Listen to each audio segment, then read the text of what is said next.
6 morts, dont 15 blessés, dont 13 légers. C'est le bilan encore provisoire de la déflagration d'hier à Kisirindi, dans la ville de Goma. La police scientifique est sur le site pour élucider cette affaire macabre. L'industrie touristique et les chaînes hôtelières font toujours bon ménage. Le ministre du Tourisme a patronné la cérémonie de signature du partenariat qui voit l'Institut congolais de conservation de la nature, ICCN, et Serena Hotel convolés en juste noces. Des universités et instituts supérieurs avec les effectifs toujours approximatifs sont incompatibles avec le système LMD dans les efforts de numérisation du secteur. Le ministre de l'Enseignement supérieur et universitaire a remis les 2 premières cartes biométriques à l'université de Kinshasa. Voilà pour les titres.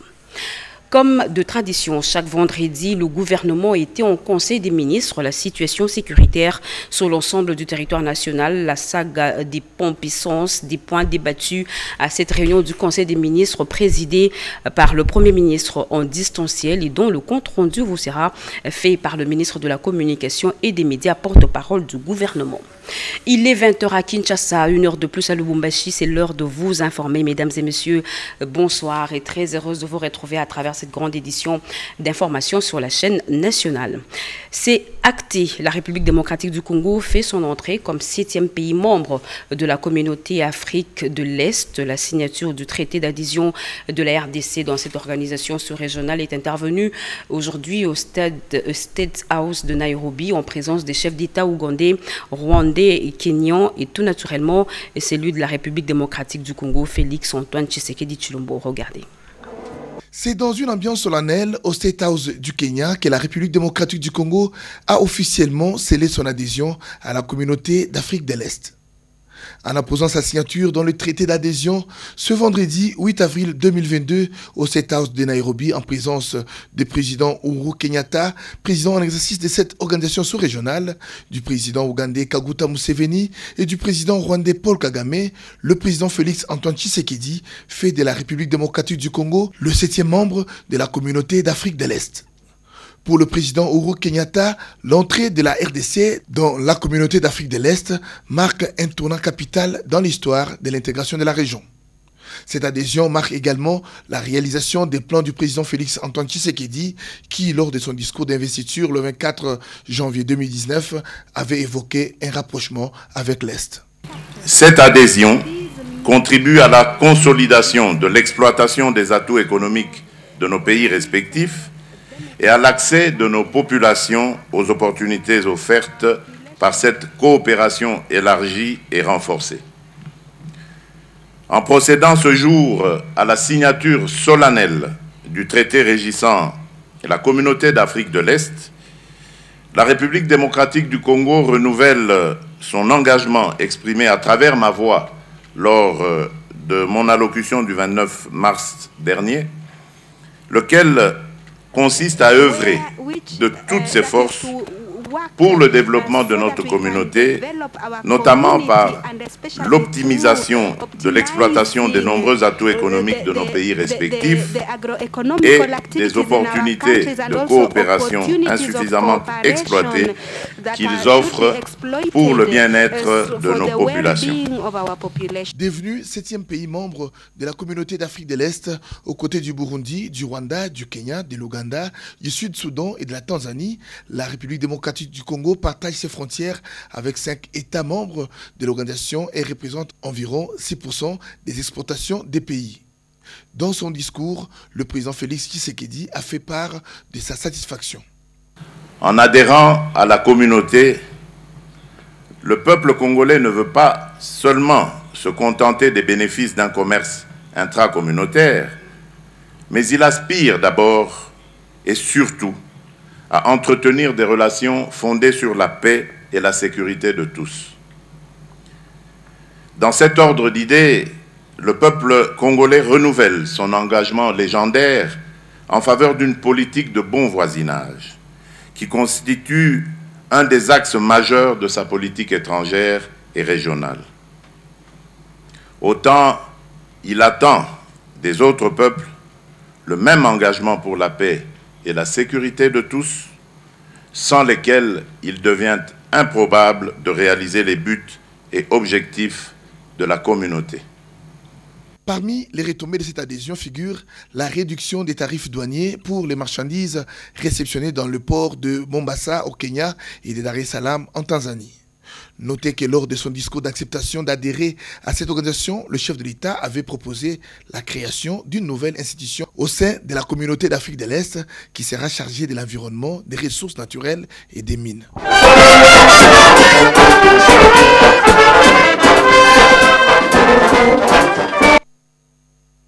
Goma, chef-lieu de la province du Nord Kivu, s'est réveillé dans les mois total. 6 morts et 15 blessés. C'est le bilan provisoire de l'explosion hier soir d'un engin explosif au camp militaire Katindo. Les enquêtes se poursuivent pour déterminer l'origine de cette explosion. Regardez. Dans une explosion d'un engin survenu dans la soirée du jeudi 7 avril 2022 au camp militaire Katindo, selon le gouverneur du Nord Kivu, le lieutenant-général Constant Dima, la nature de cette explosion reste à déterminer par les enquêteurs. Au terme d'une descente sur le lieu du drame, aux premières heures de ce vendredi 8 avril, l'autorité provinciale s'est dit très émue pour la perte des vies humaines, parmi lesquelles figuraient un lieutenant-colonel et son épouse, un capitaine ainsi qu'un adolescent d'environ 12 ans. Je présente mes condoléances les plus sincères donc à la famille et à tous les commandants des unités touchés par ce drame. À ma première vue sur les lieux, mais j'ose croire qu'avec des déflagrations pareilles, ce n'est pas ce que j'ai appris par-ci par-là qu'il s'agit d'une grenade. En vue des impacts et de déflagration, j'estime que ça doit être un engin explosif improvisé. Pour l'instant, c'est 6 morts, et parmi lesquels nous déplorons aussi des officiers supérieurs. Nous avons un lieutenant-colonel, un capitaine, 3 femmes et un enfant. La population doit rester calme. Nous sommes dans la province, nous faisons face donc, au terrorisme. Que la population ne cède pas à cette terreur-là. Les enquêtes sont en cours pour déterminer exactement il s'agit de quoi. Rappelons que le drame s'est produit dans une terrasse située au cœur même du camp Katindo, communément appelée Maison Mère chez Werason. Les restes des corps des victimes ont été aussi récupérés. Les enquêtes sont en cours avec l'appui de la police scientifique de la MONUSCO. À Kinshasa, 2 lois de ratification votées hier à la Chambre basse du Parlement, l'une portant autorisation de la convention entre le Royaume de Belgique et la République démocratique du Congo pour le transfert des prisonniers, et ça a été renvoyé au Sénat pour seconde lecture, et l'autre loi portant prévention et répression du blanchiment des capitaux et du financement du terrorisme, et elle a été renvoyée à la commission mixte PSG et ECOFIN. Les détails avec Sylvie Mouembo et Bernard Baudon. 6 points étaient inscrits à l'ordre du jour de cette plénière présidée par le président de l'Assemblée nationale, Christophe Mbosoko Diapwanga. Il a porté dans la foulée l'examen et vote de la loi autorisant la ratification de la convention d'entraide judiciaire en matière pénale entre le Royaume de Belgique et la République démocratique du Congo, ainsi que le projet de loi autorisant la ratification de la convention entre le Royaume de Belgique et la RDC sur le transfèrement de personnes condamnées. L'économie générale de ces 2 textes de loi a été présentée par le vice-ministre de la Justice. Amato Bayoubaziré a expliqué à la représentation nationale l'importance de cette convention qui ne s'applique pas à l'exécution des décisions d'arrestation et de condamnation, mais à la demande d'entrée judiciaire. Après débat, les élus du peuple ont adopté les 2 projets de loi. Ces textes ont été renvoyés au Sénat pour seconde lecture. Concernant le projet Pont-Rotrail sur le fleuve Congo, une plateforme de liaison de toute l'Afrique, le ministre d'État, ministre du Plan, Christian Mwando, a présenté le projet de financement, construction et d'exploitation du Pont-Rotrail sur le fleuve Congo. Une vision continentale qui vise à relier l'Afrique du Nord au Sud et de l'Est à l'Ouest afin de faciliter les échanges culturels et commerciaux. S'inscrivant dans cette vision continentale, le chef de l'État, Félix-Antoine Tshisekedi Tshilombo, attend voir la trajectoire de développement de la RDC se matérialiser à travers la réduction du déficit infrastructurel. Vu l'importance de la matière, l'Assemblée plénière a voté les 10 projets de loi et renvoyé au Sénat pour seconde lecture. Enfin, le ministre des Finances, Nicolas Kazadi, venu présenter des projets de loi liés aux appuis budgétaires attendus par l'exécution de la loi des finances 2022, a soumis à l'Assemblée plénière quelques innovations de ces projets de loi. Le rite congolais dans la célébration eucharistique, couché dans un livre de 259 pages intitulé « Le pape François et le missel romain pour les diocèses du Zaïre », préfacé par le pape François lui-même, a été présenté aujourd'hui par Modeste Bahati Lukwebo, président du Sénat et chrétien catholique à l'UCC, en présence du cardinal Fridolin Ambongo et du nonce apostolique. L'ouvrage est le fruit d'un travail d'une Congolaise, la sœur Rita Mbosho-Kongo, professeure à l'Université pontificale de Rome, et de plusieurs enseignants de l'UCC, Galor Kimpianga. Le pape François et le missel romain pour les diocèses du Zaïre, c'est un livre qui a été présenté ce vendredi à Kinshasa, à l'Université catholique du Congo, en présence du président du Sénat, Modeste Bahati Lukwebo, et d'autres personnalités de l'Église catholique. Cette œuvre d'esprit est étalée sur 259 pages. Très émerveillé par le rite zaïrois dans la célébration eucharistique, le pape François, qui a préfacé cet ouvrage, indique que le rite zaïrois est retenu comme un exemplaire à l'inculturation liturgique de l'Église catholique romaine, d'où son appel à l'Église locale dans un message vidéo en direct. Le chef de l'Église catholique a demandé à l'assistance de s'approprier cette célébration liturgique faite en sa propre culture. Motif de satisfaction pour l'abbé recteur. L'honorable Modeste Bahati, président du Sénat, qui, dans sa casquette à la fois de chrétien fidèle catholique, mais aussi de professeur, a montré l'importance de toutes ces recherches sur l'africanisation. Pour le président du Sénat, l'un des intervenants à cette activité, lorsque l'évangile est prêché dans une langue locale, les fidèles s'en approprient. Ce qui est particulier ici, c'est l'animation. Le fait que déjà la messe, lorsqu'elle est dite, tout le monde peut la suivre parce qu'elle est donnée dans la langue locale. Et ceci renforce la foi. Non seulement que ça renforce la foi, mais aussi on sent qu'effectivement on communique avec Dieu, on communique avec son Église. Monseigneur le nonce apostolique Estero Balestero a insisté sur le fait que ce missel est l'aboutissement d'un travail de longue haleine qui a pris du temps. C'est un processus qui a mûri d'abord avec Monseigneur Mundiri Roy, ensuite avec Monseigneur Mosengo, qui a soumis ce rite à la congrégation pour le culte divin au moment où il était évêque de Kisangani et président de la Senko. La OU jouera un rôle important dans le programme de développement de 145 territoires, surtout dans le secteur agricole, propos d'un encadreur des maraîchères. Il est au micro de Marthe Mangazakalala.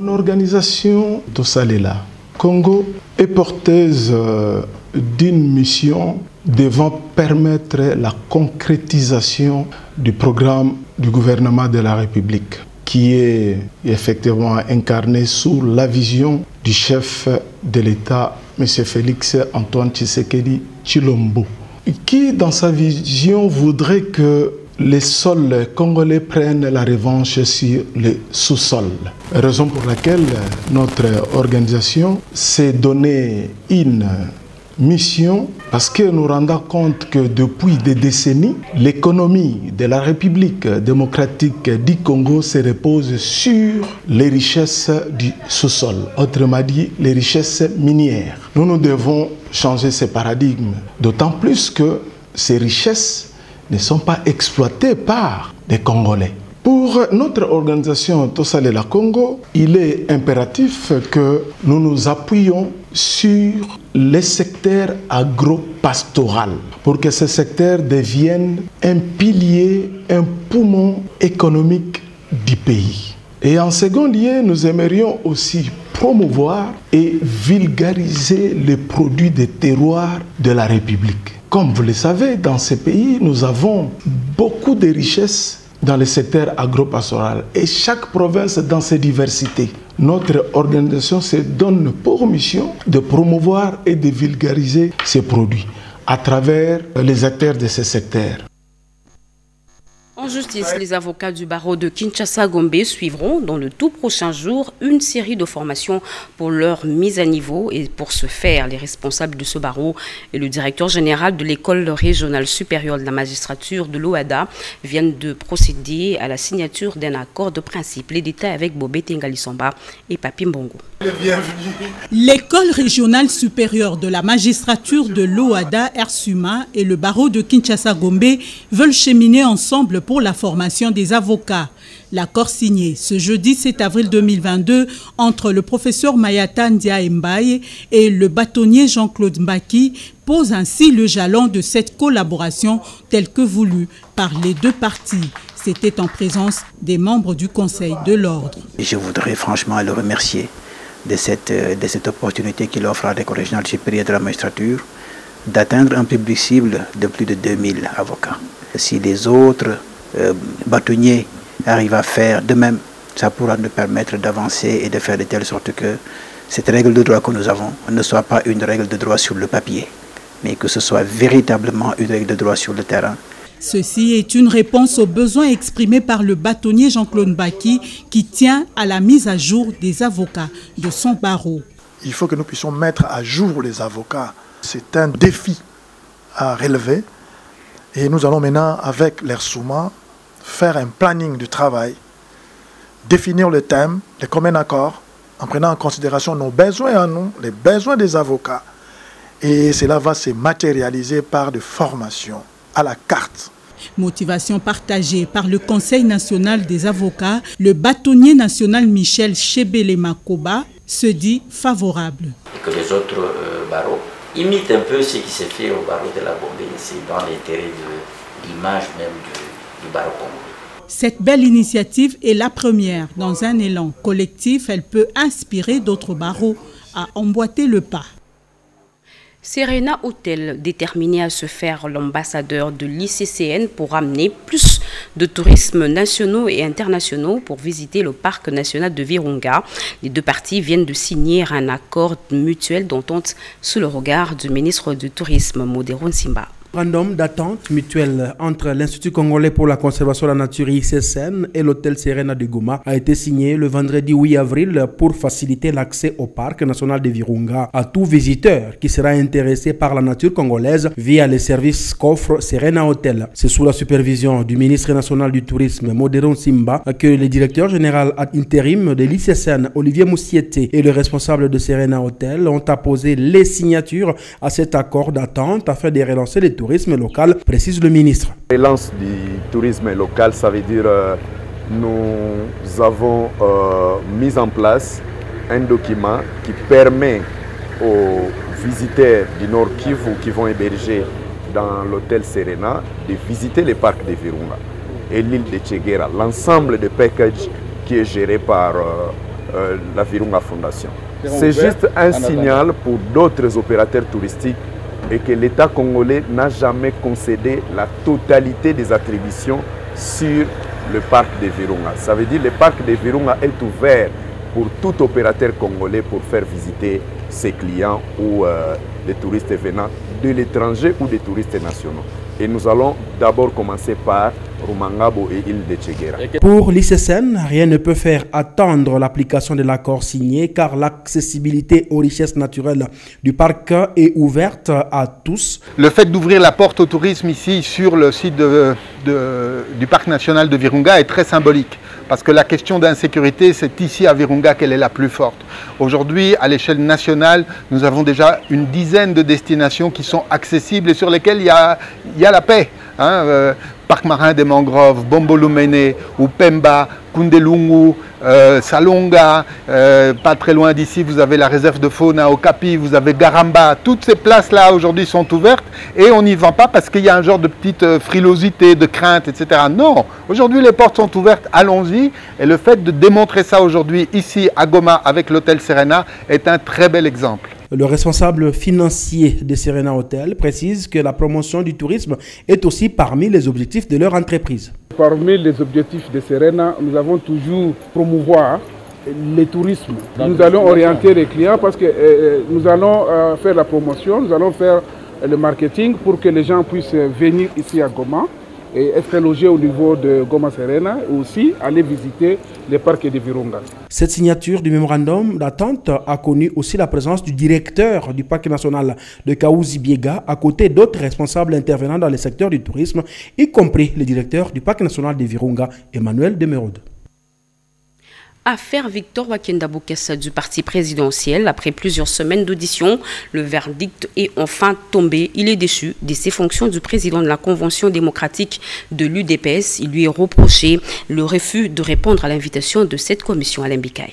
Victor Bokassa Wakenda ne peut plus engager le bureau de la Convention démocratique du parti CDP, organe délibérant de l'Union pour la démocratie et le progrès social Tshisekedi. Ceci est une sentence de la Commission nationale de discipline de l'UDPS. Plusieurs griefs ont été retenus contre cet ancien président de cet organe du parti présidentiel. C'est notamment le refus de répondre aux invitations de la Commission pour présenter ses moyens de défense et la délocalisation du siège de l'UDPS. La Commission nationale de discipline a pris les graves sentences suivantes. M. Victor Wakenda Bokassa est déchu de ses fonctions de président de la Convention démocratique du parti ainsi que le CDP, selon l'article 66, alinéa 4 des statuts de l'UDPS Tshisekedi. Toutefois, il reste membre de cet important organe, étant nommé par le président du parti, comme tel par la décision 26, comme nous venons de le dire, sauf que sa non-participation éventuelle aux travaux de la CDP sera considérée comme une désertion. Qu'il restitue tous les documents et archives de la CDP par le canal du secrétaire rapporteur du bureau de la CDP, faute de quoi il ne fera que multiplier les manquements qui seront pris en compte par la CND. En attendant de nouvelles dispositions, le vice-président Augustin Banouseya fera l'intérim du président de la CDP et le secrétaire rapporteur Guy Florentin Nakweti reprend immédiatement ses fonctions au sein du bureau de la CDP. Suivez à présent comment se présente le programme des obsèques des accidentés de la rivière de Mai-Ndombe ici à Kinshasa. Dans la nuit du 16 au 17 mars 2022, une calamité s'est abattue sur la province du Kwilu par la perte de 9 compatriotes. Nos collègues sont partis des Mongata, des 0R et sur la surface du pont Mai-Ndombe, deux faits. D'abord les brouillards hydriques et puis les manques de l'efficacité du frein, selon la déclaration des rescapés. Parmi les 11 compatriotes, 9 sont décédés.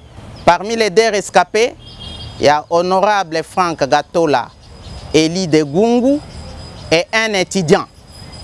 Parmi les décédés, on a compté 3 députés provinciaux du Kwilu, notamment Honorable Ifumu, le propriétaire de la Jeep, Honorable Ndiba, élu de Idiofa, Honorable Nkusu, élu de Bagata.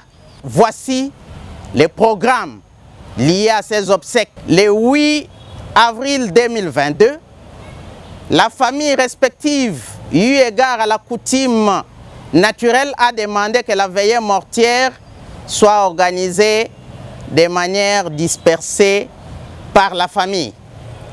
Le 10 avril 2022, par l'instruction du président de la République, tous les députés provinciaux de la République qui sont présents à Kinshasa, de concert avec tout le monde de bonne foi, nous nous retrouvons dans le stade municipal Vélodrome à Kintambo.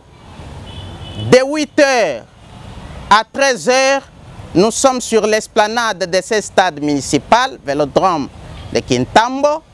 Après quoi, nous irons au cimetière Nécropole 1 sur la route de Bandundu, de Grand Bandundu.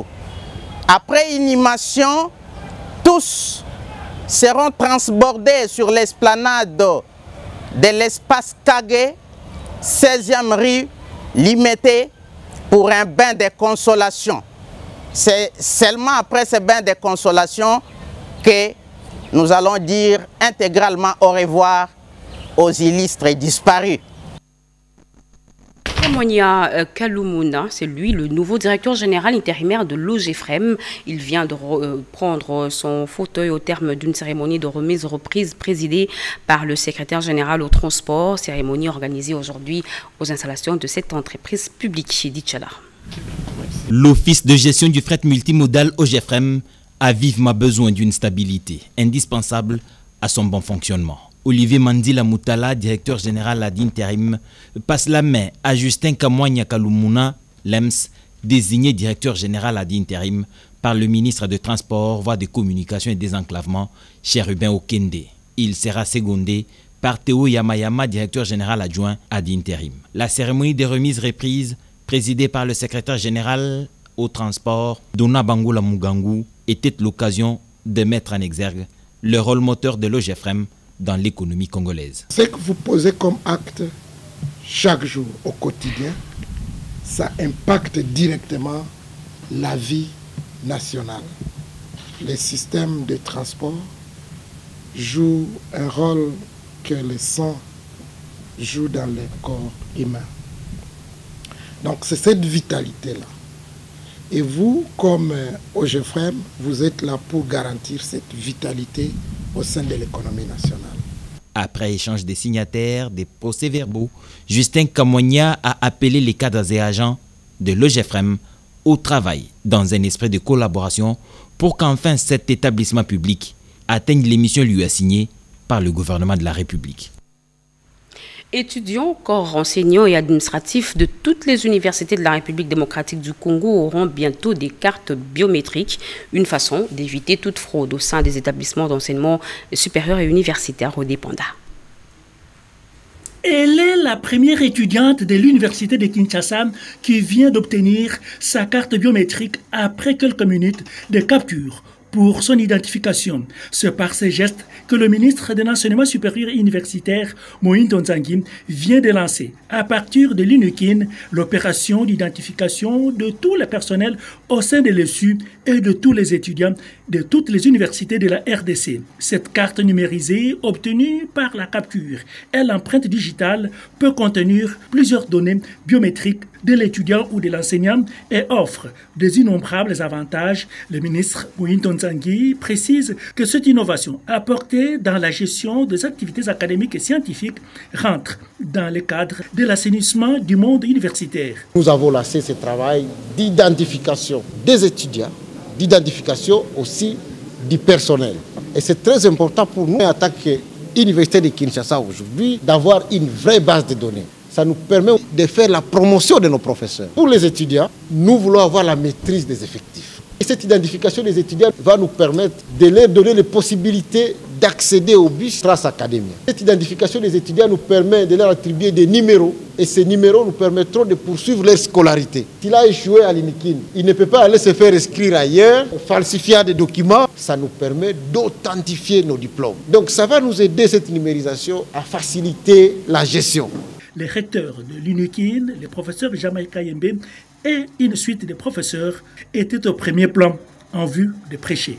Par l'exemple, bien avant la cérémonie, le ministre des tutelles a échangé avec le comité de gestion de l'UNUKIN sur quelques dossiers. Qu'est-ce qui est fait dans le secteur de mines et qu'est-ce qui reste à faire? Eh bien, la Chambre de mines et la FEC continue une conférence de presse aujourd'hui pour faire un état des lieux. Françoise Boulabois qui nous en parle. Le secteur minier congolais occupe une part importante dans le budget de l'État. Des efforts consentis dans ces secteurs pour développer l'économie nationale sont considérables mais moins vulgarisés. C'est dans ces cadres que s'est tenue cette conférence de presse par la Chambre de mines sur l'état de lieu du secteur minier en RDC. D'entrée de jeu, le président de la dite chambre, Louis Watoun, a dans son intervention prouvé comment l'industrie minière participe à l'économie de la RDC. Nous avons montré que le secteur minier a un visage humain. Il faut laisser une trace dans le sable, que le vent de l'histoire ne sera pas effacé. Et cette empreinte-là, c'est l'empreinte où nous créons des valeurs, des richesses, nous les partageons avec toutes les parties prenantes pour que tout le monde avance. Quand je crée 2000 emplois, et que j'ai devant moi 20 000 demandeurs, vous ne verrez pas mes efforts.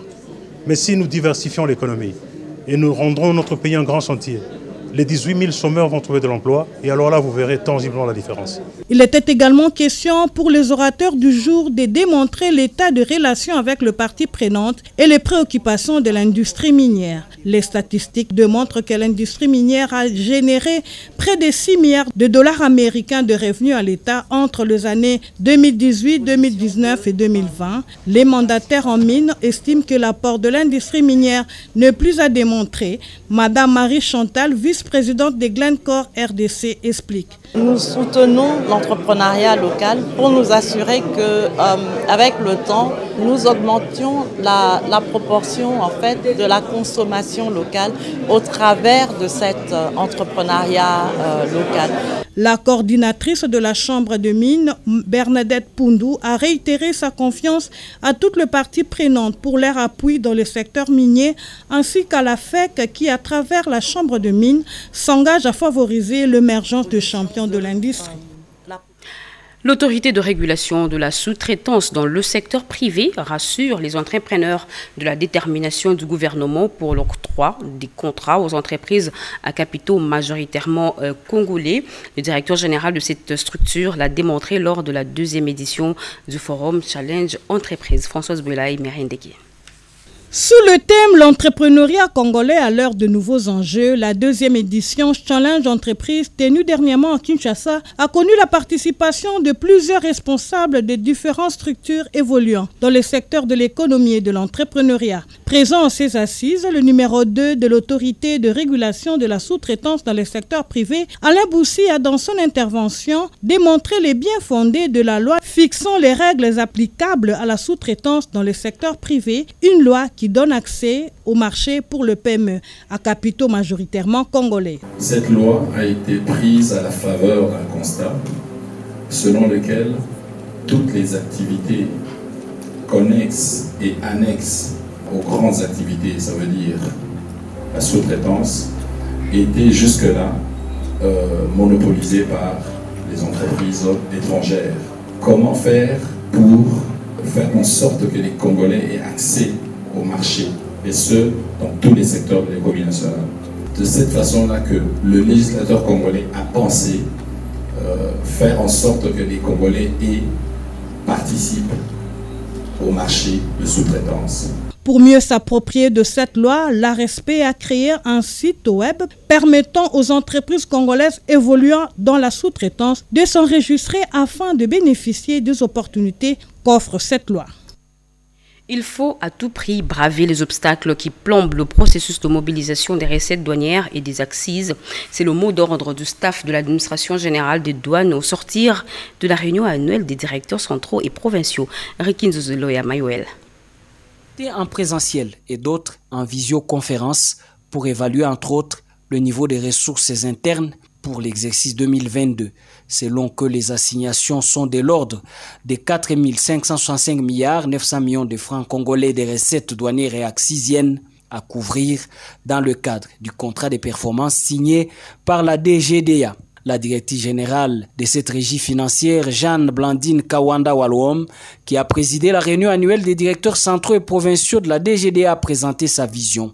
J'ose croire qu'à ce stade, ma vision de la douane a été suffisamment dévoilée. Il s'agit d'une part de placer l'homme au centre de l'action, en mettant l'accent sur la promotion de l'éthique professionnelle, en vue de lutter contre les antivaleurs sous toutes ses formes.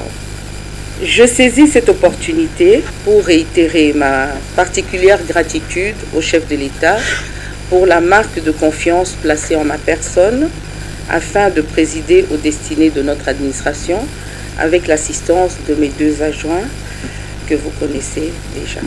Elle reste favorable à une nouvelle mise en place et au partenariat gagnant-gagnant avec les opérateurs économiques. En rapport avec la problématique de la fraude sur la valeur, la directrice générale de la DGDA recommande une application correcte des différentes méthodes d'évaluation en douane afin d'éviter les minorations des valeurs lors de la déclaration en se basant sur l'utilisation valable des outils de réforme. Tout est bien qui finit bien. Le mois de mars, mois dédié à la promotion de la femme, s'est clôturé à Mbujimaï dans le Kasaï oriental. La ministre du Genre, Enfants et Familles, Gisèle Ndaya, a remis des kits de résistance aux femmes formées sur l'éducation financière. Cédric Nina nous fait revivre quelques temps forts de cet événement. C'est en grande pompe que les activités dédiées au combat de la femme se sont clôturées à Mbujimaï dans le Kasaï oriental, sous la présidence de la ministre du Genre, Enfants et Familles, Gisèle Ndaya, représentant des confessions religieuses locales, ministre des exécutifs provinciaux de l'espace Kasaï, ayant dans leurs attributions le genre, structures féminines et autres autorités politico-administratives ont répondu présents à cette cérémonie à la dimension nationale. Dans son allocution, la patronne du genre a remercié les chefs de l'État et les premiers ministres pour leur accompagnement dans la promotion des droits de la femme dans un contexte si particulier, c'est lui, la lutte contre les changements climatiques. Pour atteindre notre idéal, la femme doit encore une fois prendre conscience de la situation de l'heure, s'organiser en coopérative, s'instruire, faire des formations d'apprentissage, quel que soit l'âge, entreprendre, faire la politique,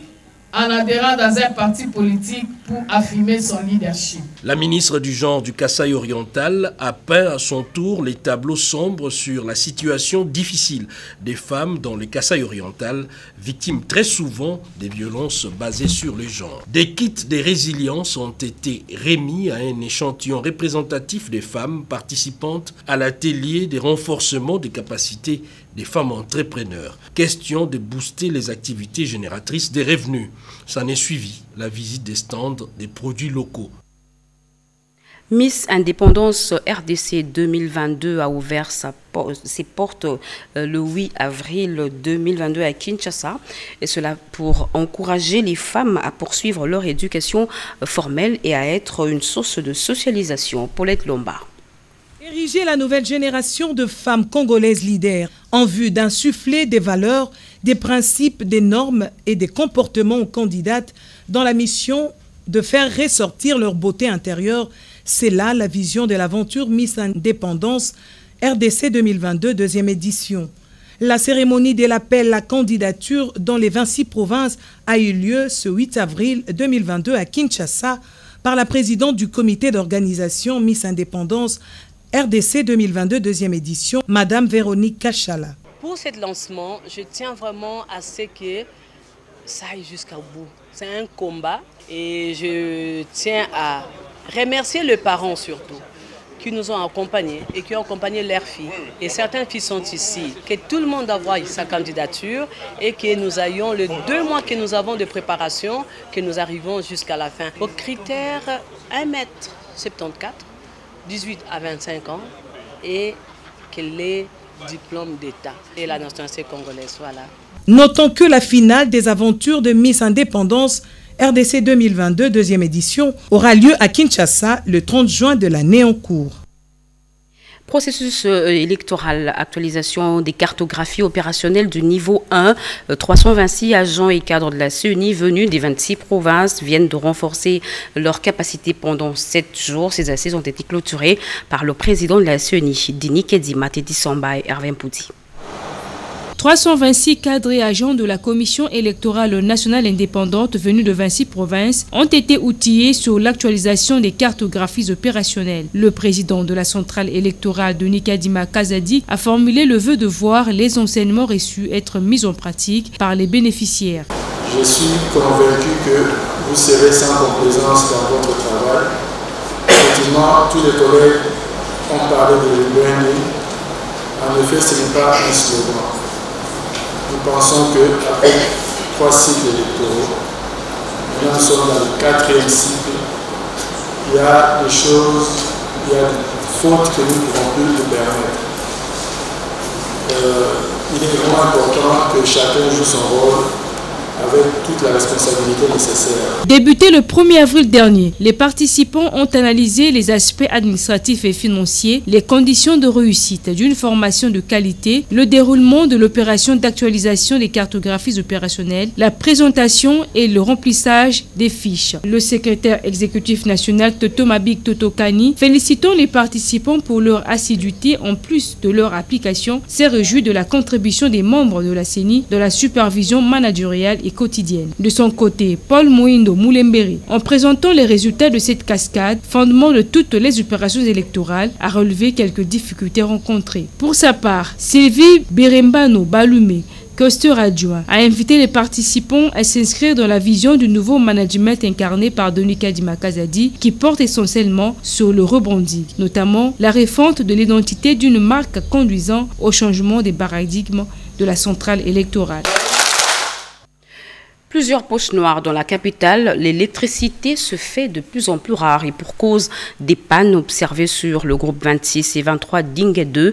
Une équipe de la SNEL est à pied d'œuvre et une délégation de la direction générale est arrivée sur place. On écoute Henri Makap et Amoteb, directeur de production Ouest au micro de Yvette Makuntima.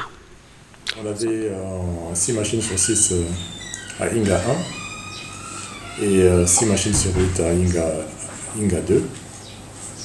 Aujourd'hui, en date du 26 mars, nous avions eu une panne du groupe 6, G26 Dinga 2. Et en date du 3 avril, nous avions eu une panne du groupe 3, G23 Dinga 2. Cela a suscité une sous-production à partir d'Inga, ce qui fait pratiquement 150 plus 90 MW qui sont retirés du réseau. Et c'est ce que vous voyez, la gêne dans l'alimentation de l'énergie électrique sur la ville de Kinshasa. Mais les ingénieurs et techniciens de SNEL Inga sont à pied d'œuvre et je crois que d'ici là, nous pourrons déjà remettre la première machine G23 et après nous remettrons le G26. Je crois que cela a été ressenti dans la population et dans notre clientèle à Kinshasa et nous promettons que la situation est maîtrisée et que nos ingénieurs sont à pied d'œuvre pour remettre la situation le G23 et le G26.